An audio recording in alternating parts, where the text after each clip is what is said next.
Hello दोस्तों, refix India के YouTube channel पे आपका फिर से स्वागत है। और आज की वीडियो में हम बात करेंगे, हमारे पास एक सेट है जो कि यहाँ पर हमारे पास एक Xiaomi कंपनी का सेट है और इसमें देखेंगे कि हमारे पास क्या प्रॉब्लम देखने के लिए मिल रही है। तो सबसे पहले यहाँ पर मैं सेट को ऑन कर लेता हूँ और ऑन करने के बाद यहाँ पर हम प्रॉब्लम को चेक करेंगे कि हमारा जो सेट है इस सेट में क्या प्रॉब्लम हमें देखने के लिए मिल रही है। तो इस चीज को हम चेक कर लेंगे और यहाँ पर अगर आप देखोगे तो ये मेरे पास सबसे पहले आपको इसमें पैनल दिखा देता हूँ। यहाँ पर अगर आप देखोगे तो ये पैनल का नंबर है। अब ये जो पैनल का नंबर है इस पे यहाँ पर लिखा हुआ है ST3151A07 -1 और -XC-3, यानी ये हमारे पास जो पैनल है एक ST कंपनी का पैनल है। और अगर आपके पास भी इस तरीके का पैनल आता है, ST कंपनी का पैनल होता है और उसमें जो प्रॉब्लम है, सबसे पहले मैं आपको ये डायग्नोस करा के दिखा देता हूँ कि इसमें अगर आपको इस तरीके की प्रॉब्लम दिखती है तो इसको कैसे सॉल्व करते हैं। तो यहाँ पर सबसे पहले मैं सेट को ऑन कर लेता हूँ और ऑन करने के बाद देखते हैं कि हमारे पास जो प्रॉब्लम है इसमें किस तरीके की प्रॉब्लम हमें देखने के लिए मिल रही है। तो इसको मैं एक बार सेट को यहाँ से पावर की से ऑन कर लेता हूँ। तो यहाँ से हमारा जो सेट है देखोगे तो यहाँ पर ही हमारा सेट ऑन हो चुका है। और ऑन होने के बाद अगर हम इसमें देखते हैं तो इसको मैं ऑन कर एक बार उठा के दिखा देता हूँ। तो यहाँ पर अगर आप देखोगे तो अभी जो हमारे पास ये पैनल दिख रहा है, हमें यहाँ पर ये ब्लैंक दिख रहा है। इसमें अगर हम देखते हैं, यहाँ पर बात करते हैं तो उसको हम एक बार वापस से शॉर्ट करते हैं, शायद ही हमारा ऑफ हो गया है। तो अगर हम इसको ऑन करते हैं तो बेसिकली अभी जो मेरे पास पैनल में कंडीशन मुझे देखने के लिए मिल रही है, जो पिक्चर है यानी कि इसमें नहीं बन रही है, यानी कि हमारे पास जो पैनल है नो पिक्चर की कंडीशन में हमारे पास आया था। तो सबसे पहले हम इस सेट को वापस से ऑन कर लेते हैं और ऑन करने के बाद देखते हैं कि हमारे पास इसकी क्या कंडीशन रहती है। तो कई बार ऐसा होता है कि आपका जो पैनल है, इस पैनल में कई बार यहाँ पर देखोगे अभी हमारा सेट ऑन हो गया है, तो कई बार आपकी गेट लाइन भी शॉर्ट हो जाती है, कॉप भी बर्न हो जाती है। तो यहाँ पर अगर आप देखोगे तो अभी हमारे पास क्या है कि इसमें बैकलाइट ऑन हो चुकी है, लेकिन अभी यहाँ पर हमारे पास कोई भी पिक्चर देखने के लिए नहीं मिल रही है। तो दोस्तों, इस तरीके की प्रॉब्लम आपके पास भी अगर आती है तो वीडियो को लास्ट तक जरूर देखना, ताकि आपको समझ में आए तो मैं कैसे पैनल को रिपेयर करता हूँ, कैसे चेक करता हूँ।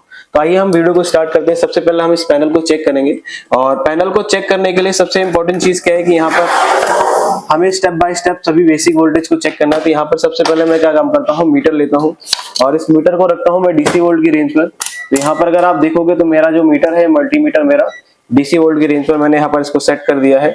और यहाँ पर अगर हम बात करते हैं तो यहाँ पर अगर आप देखोगे तो मेरे पास ये जो पैनल है ये एक ST कंपनी का पैनल है। और इसमें जो प्रॉब्लम अभी आ रही है, मैंने आपको दिखाया कि हमारे पास एक नो पिक्चर की कंडीशन में हमें देखने के लिए मिल रहा है। तो यहाँ पर सबसे पहले जो काम होता है आपका, वो बेसिक वोल्टेज को चेक करना होता है। तो दोस्तों, यहाँ पर अगर आप देखोगे तो यहाँ पर हमारे पास एक फ्यूज देखने के लिए मिल रहा है और ये जो फ्यूज है, इस फ्यूज पे हमें जो इनपुट वोल्टेज मिलती है वो 12 वोल्ट की सप्लाई मिलती है। तो यहाँ पर अगर आप देखोगे तो हमें यहाँ पर 12 वोल्ट की सप्लाई बिल्कुल परफेक्ट तरीके से इनपुट में देखने के लिए मिल रही है। और अगर हम आउटपुट की बात करते हैं तो यहाँ पर आउटपुट भी ये बिल्कुल परफेक्ट तरीके से कर रहा है, यानी कि ये फ्यूज तो हमारा ओके है। क्योंकि क्या होता है, जब भी आपके पास नो पिक्चर की कंडीशन में पैनल आता है तो उसमें क्या होता है कि सबसे इंपॉर्टेंट चीज है, अगर आपकी वोल्टेज कोई मिसिंग होगी तब भी आपकी इस तरीके की कंडीशन हो सकती है। अब यहाँ पर अगर हम आगे चेक करते हैं तो आगे यहाँ पर देखोगे तो आपकी DC to DC IC लगी है, प्लस लेवल शिफ्टर और गामा IC के अंदर कंबाइन है। और यहाँ पर अगर हम बात करते हैं तो हमारे पास मेमोरी IC है जिसको हम रोम IC बोलते हैं, और हमारे पास एक IC है जिसको हम बोलते हैं यहाँ पर टिकॉन IC। तो सबसे पहले जो वोल्टेज ये DC to DC IC generate करती है वो यहाँ पर 3.3 वोल्ट जनरेट करती है। तो इस 3.3 वोल्ट को चेक करने के लिए अगर आप यहाँ पर देखोगे तो लिखा हुआ है VDD 3.3। तो यहाँ पर इस VDD 3.3 पर अगर मैं टेस्टिंग चेक करता हूँ तो यहाँ पर अगर आप देखोगे मुझे जो वोल्टेज देखने के लिए मिल रही है इस पैनल पे, मुझे यहाँ पर ये 3 वोल्ट की सप्लाई मिल रही है। और ये वोल्टेज आपकी जाती है रोम IC की पिन नंबर 8 पे। तो रोम IC की पिन नंबर 8 पे अगर मैं चेक करता हूँ तो अगर देखोगे यहाँ पर अभी भी जो हमें वोल्टेज मिल रही है यहाँ पर 3.3 वोल्ट मिल रही है। और यही वोल्टेज आपकी जाती है इस टिकॉन IC पे। तो टिकॉन IC को भी चेक कर लेते हैं। तो आप देखोगे यहाँ पर टिकॉन IC के लिए भी यहाँ पर 3 वोल्ट की सप्लाई जा रही है। अब दोस्तों, यहाँ पर इस टिकॉन IC को 3.3 वोल्ट मिलने के बाद क्या होता है, ये टिकॉन IC जो है, ये टिकॉन IC एक इनेबल वोल्टेज भेजती है इस DC to DC IC के लिए। अब ये जो DC to DC IC है, जब इसको 3.3 वोल्ट का एक इनेबल आता है तो यहाँ पर देखते हैं, यहाँ पर एक रेजिस्टेंस लगा है जिसमें मैं चेक कर लेता हूँ। तो यहाँ पर आप देखोगे इसमें जो इनेबल आ रहा है वो यहाँ पर 2.2 वोल्ट आ रहा है, यानी किसी भी IC को चलने के लिए 2.5 वोल्ट से 3 वोल्ट के बीच इनेबल दिया जाता है। लेकिन C शॉर्ट में क्या है कि यहाँ पर 2.2 वोल्ट से इसको ऑन कराया जा रहा है। अब देखो यहाँ पर क्या होता है, जैसे ही आपकी IC ऑन होती है तो IC ऑन होने पे सबसे पहली जो वोल्टेज ये बूस्ट करेगी दोस्तों, यहाँ पर ये AVDD वोल्टेज बूस्ट करेगी। तो अगर आप देखोगे तो यहाँ पर एक डायोड और एक यहाँ पर कॉइल लगी है, ये एक आपका बूस्ट सर्किट बनाया हुआ है कंपनी ने। तो डायोड के इस सिरे पे अगर मैं चेक करता हूँ तो मुझे यहाँ पर 12 वोल्ट की सप्लाई मिलेगी, और अगर डायोड के आउटपुट सिरे पे मैं चेक करता हूँ तो मुझे यहाँ पर एक बूस्ट वोल्ट की सप्लाई देखने के लिए मिलनी चाहिए। अगर यहाँ देखोगे यहाँ पर जो मुझे सप्लाई देखने के लिए मिल रही है यहाँ पर 12 वोल्ट की सप्लाई मिल रही है। अब इस कंडीशन में क्या होता है दोस्तों, यहाँ पर अभी हमारी जो डीसी टू डीसी आईसी है वो काम कर रही है नहीं कर रही है, इस चीज को कंफर्म करने के लिए आपको सबसे पहले क्या करना है, इस एवीडीडी के टेस्टिंग पॉइंट पे मल्टीमीटर को लगा के रखना है। यहाँ पर जैसे मैं इस एवीडीडी के टेस्टिंग पॉइंट पे मल्टीमीटर को लगा के रखता हूँ, जैसा कि अभी आप देखोगे यहाँ पर कोई भी वोल्टेज नहीं है। तो अगर एवीडीडी पे आपको कोई भी वोल्टेज शो नहीं कर रहा तो आप डायरेक्ट डायोड के कैथोड सिरे पे आप मल्टीमीटर को लगा के रखो, और यहाँ पर अगर आप देखोगे तो हमारा जो 12 वोल्ट है ये स्टेबल है। अब आपको करना क्या है, यहाँ पर अपने सेट को यहाँ पर ऑफ करना है, और ऑफ करने के बाद यहाँ पर हम सेट को ऑन करेंगे, और ऑन करने के बाद ये देखेंगे कि क्या वोल्टेज यहाँ पर डायरेक्ट बूस्ट होती है या वोल्टेज यहाँ पर बूस्ट होती ही नहीं है। तो उस अकॉर्डिंग हम यहाँ पर इस पैनल को चेक करेंगे। अगर यहाँ पर वोल्टेज बूस्ट होकर बंद हो जाती है यानी आईसी प्रोटेक्शन में चली जाती है, यानी आईसी आपकी ओके है, वो वोल्टेज बनाने की कोशिश कर रही है। अब यहाँ पर सबसे पहले हम इस सेट को ऑन करते हैं, और ऑन करने के बाद देखेंगे कि हमारी जो वोल्टेज, जैसे हमने सेट को ऑन करा, अब ऑन करने पे देखेंगे कि हमारी जो वोल्टेज है वो कितनी बनी, ये 12 वोल्टेज बनी। अभी हमारी जो वोल्टेज है बूस्ट नहीं हुई, यानी कि डायरेक्ट ही हमारी यहाँ पर 12 वोल्ट बन रही है। अब यहाँ पर इस कंडीशन में क्या होता है कि इस कंडीशन में सबसे पहले काम ये है आपका, जितने भी आपके यहाँ पर पीएफ डायोड और जितने भी आपके रेजिस्टेंस लगे होते हैं इन सभी को चेक करना है। अगर आपका कोई रेजिस्टेंस खराब होगा या आपका कोई पीएफ खराब होगा तो इस तरीके की प्रॉब्लम आपको देखने के लिए मिल सकती है।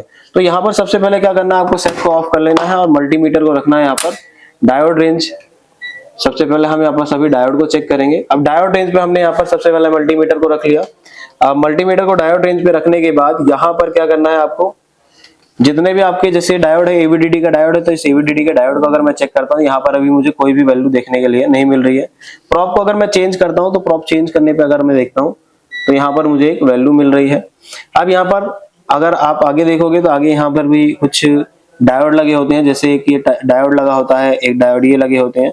तो कुछ डायोड होते हैं जो आपको पंप के लिए लगे होते हैं, यानी वोल्टेज को पंप करने के लिए, तो इनको भी हम चेक करेंगे। लेकिन यहाँ पर सबसे इंपॉर्टेंट चीज है कि यहाँ पर सबसे पहले हमें एक जीआर चेक करनी पड़ेगी। तो उसको हम जीआर चेक करने के लिए दोस्तों देखो हम करते क्या है कि सबसे पहले आपको करना क्या है, आपकी जो ब्लैक वायर है उसको लगा लेना, रेड वायर जो है उसको आप ग्राउंड से लगा लेना। तो यहाँ पर रेड वायर को मैंने ग्राउंड से लगा लिया। अब ब्लैक वायर से आपको सभी यहाँ पर जितने भी टेस्टिंग पॉइंट है उन सभी पे आपको एक रीडिंग चेक करनी है। तो यहाँ पर अगर मैं रीडिंग लेता हूँ तो यहाँ पर मेरी जो एवीडीडी के पॉइंट है इसमें मेरे को 400 प्लस वैल्यू देखने को मिल रही है, यानी कि मुझे इससे पता चलता है कि यहाँ पर ये जो रीडिंग है बिल्कुल परफेक्ट है, इस लाइन में कोई शॉर्टिंग नहीं है। अब दोस्तों यहाँ पर क्या है कि आगे अगर हम देखते हैं तो यहाँ पर एक एचएवीडीडी है। एचएवीडीडी में अगर मैं देखता हूँ तो यहाँ पर भी मुझे जो वैल्यू मिल रही है ये भी बिल्कुल परफेक्ट मिल रही है, और यहाँ पर एक वीडीडी है। तो यहाँ पर 3.3 की जो वैल्यू मिल रही है वो भी मुझे परफेक्ट तरीके से मिल रही है, यानी इस लाइन में भी कोई प्रॉब्लम नहीं है। तो अगर हम यहाँ पर देखते हैं तो यहाँ पर भी कुछ आपके टेस्टिंग पॉइंट बने हैं, जैसे यहाँ पर एक टेस्टिंग पॉइंट है वीजीएल का। तो अगर मैं वीजीएल पे चेक करता हूँ तो अभी मुझे देखोगे दोस्तों यहाँ पर कोई भी वैल्यू नहीं मिल रही है। ऐसा इसलिए होता है क्योंकि वीजीएल पे माइनस वोल्टेज बनते हैं, और यहाँ पर जो वैल्यू हमें चाहिए, अगर वैल्यू देखनी है तो मल्टीमीटर को हम क्रॉस करेंगे, यानी रेड वायर से चेक करेंगे ब्लैक वायर को ग्राउंड। तो यहाँ पर अगर मैं चेक करता हूँ तो आप अब देखोगे यहाँ पर हमें एक वैल्यू मिल रही है। अब यहाँ पर अगर हमें वैल्यू मिल रही है तो ये लाइन भी हमारी बिल्कुल परफेक्ट तरीके से, वापस से हम प्रॉप को क्रॉस कर लेते हैं।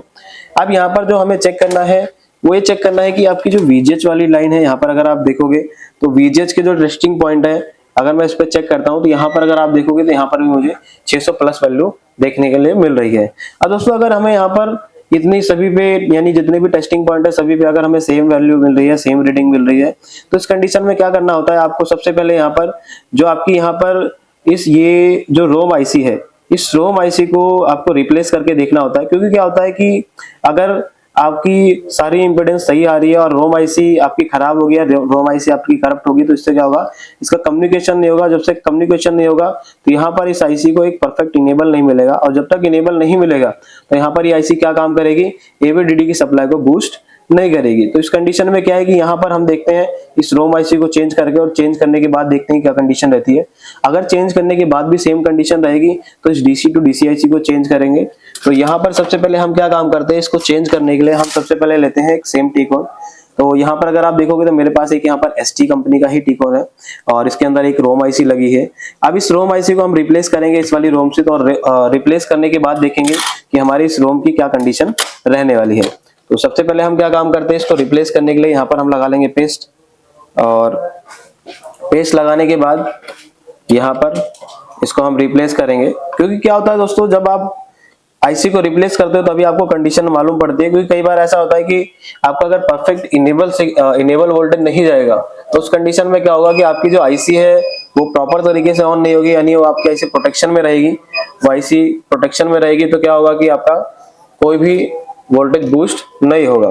तो यहाँ पर सबसे पहले यहाँ पर मैं क्या काम करता हूँ, इस रोम आईसी को रिप्लेस करता हूँ, और रिप्लेस करने के बाद देखेंगे कि क्या हमारे पैनल में क्या कंडीशन बनती है। तो यहाँ पर सबसे पहले मैं इसको देखो, रिप्लेस करने के लिए आपकी हैंड स्किल भी अच्छी होनी चाहिए। अगर हैंड स्किल आपकी अच्छी नहीं है, प्रैक्टिस नहीं है, तो उससे क्या होता है कि आपका जो कंपोनेंट है वो भी बर्न हो सकता है, खराब हो सकता है, या आपका जो पैनल है वो डैमेज हो सकता है। तो यहाँ पर सबसे पहले हम क्या करते हैं, इस रोम आईसी को रिप्लेस करते हैं। तो यहाँ पर हमने, अगर आप देखोगे तो ये रोम आईसी को रिप्लेस कर दिया, और रोम आईसी को रिप्लेस करने के बाद आपकी जो आईसी की अलाइनमेंट है दोस्तों बिल्कुल परफेक्ट होनी चाहिए। ऐसा ना हो कि आपकी आधी पिनें लगी हुई है और आधी नहीं लगी हुई, तो उससे क्या होगा कि आपकी रोम से इस टीकॉन आईसी का कोई कम्युनिकेशन नहीं होगा। अगर ये कम्युनिकेशन नहीं करेगी तो उससे क्या होगा, ये टीकॉन आईसी इसको एक इनेबल वोल्टेज नहीं देगी। अभी यहाँ पर टेम्परेचर काफी हाई है, उसको अभी हम थोड़ा सा ठंडा होने देंगे, और ठंडा होने के बाद यहाँ पर हम इसको पावर देके चेक करेंगे कि इसकी क्या कंडीशन रहने वाली है। अगर इसमें अभी भी सेम कंडीशन रहती है तो उस कंडीशन में हम क्या काम करेंगे, इस DCIC को चेंज करके एक बार चेक करेंगे। तो इसको मैं यहाँ पर थोड़ा सा ठंडा कर लेता हूँ, ठंडा करने के बाद फिर मैं इसको पावर दूंगा। क्योंकि क्या होता है, अगर आप गरम आईसी पे तुरंत पावर दे दोगे तो इसके अंदर जो पार्ट्स होते हैं वो शॉर्ट हो जाएंगे आईसी के अंदर। तो जब शॉर्ट हो जाएंगे तो आईसी किसी काम की नहीं रहेगी फिर हमारे। तो यहाँ पर थोड़ा सा हमें इसे वेट करना है। अब यहाँ पर टेम्परेचर हमारा थोड़ा सा नॉर्मल हो चुका है। अब यहाँ पर थोड़ा सा हम इसको पावर देंगे, और पावर देने के बाद यहाँ पर मल्टीमीटर को रखना आपको वोल्टेज रेंज पर सेट, और एक पिन को लगा लेना आपको ग्राउंड से। तो अब यहाँ पर सबसे पहले मैं क्या काम करता हूँ, यहाँ पर इसकी पावर देकर जैसे मैं यहाँ पर इंडिकेटर को ऑन करूंगा, और ऑन करने पे यहाँ पर मैं वोल्टेज को चेक करूंगा कि भाई मेरे जो पैनल है इस पैनल में क्या कंडीशन रहती है। अगर पैनल में अभी भी सेम कंडीशन रहेगी तो उसको भी चेक करेंगे। तो यहाँ पर अभी हमारा इंडिकेटर आ गया है, तो इसको हमने अभी इंडिकेटर आया, अब ये बंद होगा तो हम इसको वापस एक बार ऑन करके देखेंगे। यहाँ पर इसको हम ऑन कर लेते हैं। तो यहाँ पर देखोगे हमने इसको ऑन करा, और ऑन करने पे सबसे पहले जो वोल्टेज चेक करेंगे AVDD चेक करेंगे। तो यहाँ पर अगर आप देखोगे तो हमारी जो वोल्टेज है AVDD सप्लाई यहाँ पर बन चुकी है, और इससे पहले जो यहाँ पर आपका एक वोल्टेज आ रहा था उसको भी चेक कर लेते हैं। तो यहाँ पर अभी जो हमारा इनेबल है वो 2 जो वोल्टेज है वो देख लेते हैं कहाँ पर आ रहा है हमारा। तो यहाँ पर अभी जो इनेबल वोल्टेज है उतना ही आ रहा है दोस्तों, लेकिन यहाँ पर क्या था कि हमारा जो कम्युनिकेशन नहीं हो रहा था, जिससे क्या होता है कि अभी मैं आपको समझाता हूँ। इस टीकॉन आईसी के अंदर कुछ सिग्नल होते हैं जो इस DC to DC आईसी को मिलते हैं, जिससे ये वोल्टेज को बूस्ट करना स्टार्ट करती है।